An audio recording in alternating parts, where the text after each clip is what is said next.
And that's the center pillars.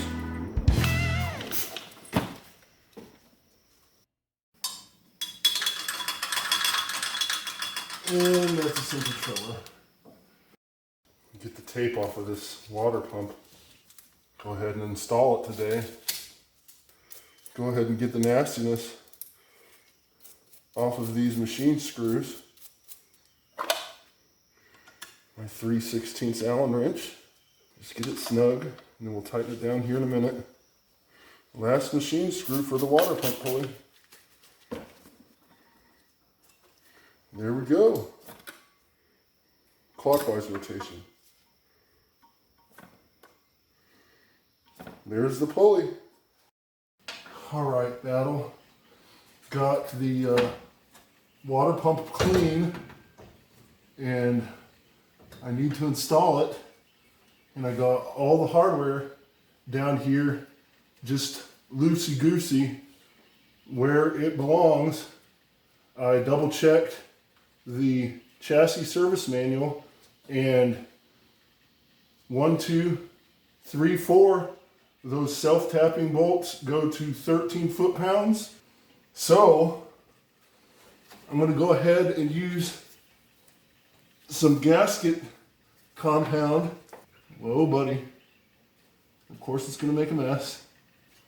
And the chassis service manual says to put it on the water pump, but then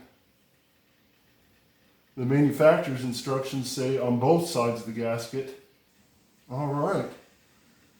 Got it covered with the gasket sealer. And it says it's going to take a few minutes for it to gain its tackiness. So we can go ahead and remove these guys. So let's follow the manufacturer's directions and put sealer on both sides of this gasket. I'm pushing the gasket around a little bit, but that's okay. We can reposition it here before we put it on. So we're not going to need the sealant anymore. And this is oil for those self-tapping bolts per page 6K-9 of the chassis service manual. Let's get one of these big ones through here.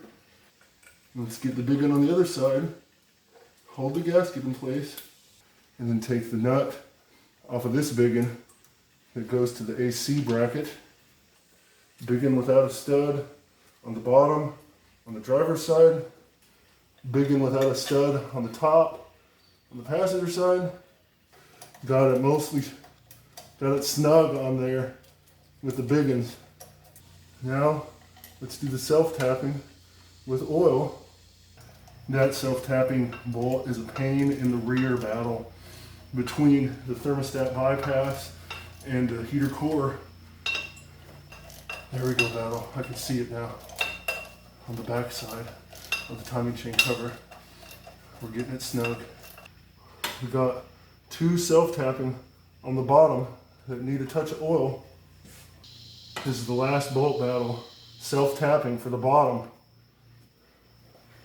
The one that can't be seen. I have to do it completely by feel. And I dropped it. Nice. It's sitting on top of the crank pulley. All right, I have the water pump snug, so I'm going to torque down the big ones in a crisscross pattern to 10 foot-pounds per the chassis service manual.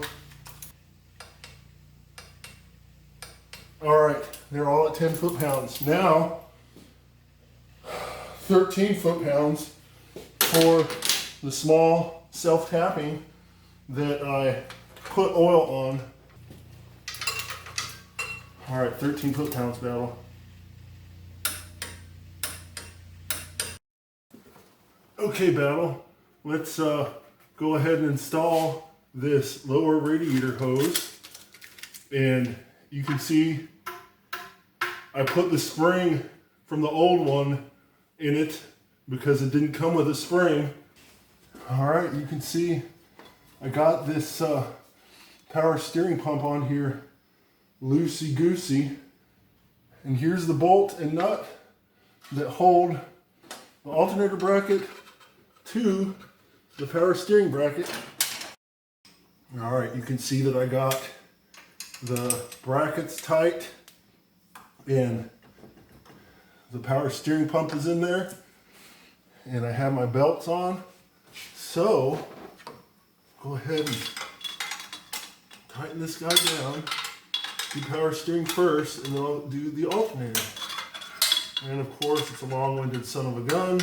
Get some sealer compound on the bottom of the thermostat housing. Here is the thermostat housing gasket, and I am going to assemble it without a thermostat because I've had 3 failed thermostats. The only thing that you need the thermostat for is to help the engine warm up faster, especially on a car with emissions. But I'm not too concerned about that. I have an aftermarket carburetor, an aftermarket distributor, so we'll get her running. You can see I'm putting sealing compound on both sides of the gasket per the manufacturer's instructions. There we go. Go ahead and snug these guys down. And here is upper radiator hose on Old 64. That's how she fits on there. Guten tight. There's the upper radiator hose. So all I need to do now is put the plug in the radiator and add coolant. Okay, we got a new radiator cap just for good measure. And then here is the radiator plug. It should have a petcock, but it doesn't because it's a parts store cheapie. So I'll go ahead and put this in. Get her snug. Thanks for helping me out today, Battle. We got the upper radiator hose on and lower radiator hose on with the spring. We got the alternator and power steering belts tightened. I got the new radiator cap on, and I put the thermostat housing on without a thermostat. I don't think it's going to cause any troubles. It's definitely an old-timer trick. Aha! The heater core. It was trying to get away without being tightened. It was trying to be a sly guy. Guten tight for the heater core. Now we got everything together, Battle. Make sure you tune in next time when I start the engine and tune it. Maybe we'll even go for a test drive. Check out one of these videos I did on my 71 Oldsmobile in the past. And I'll see you next time, Battle. Go ahead and get it started. Nice old 64. Great. Dropping stuff.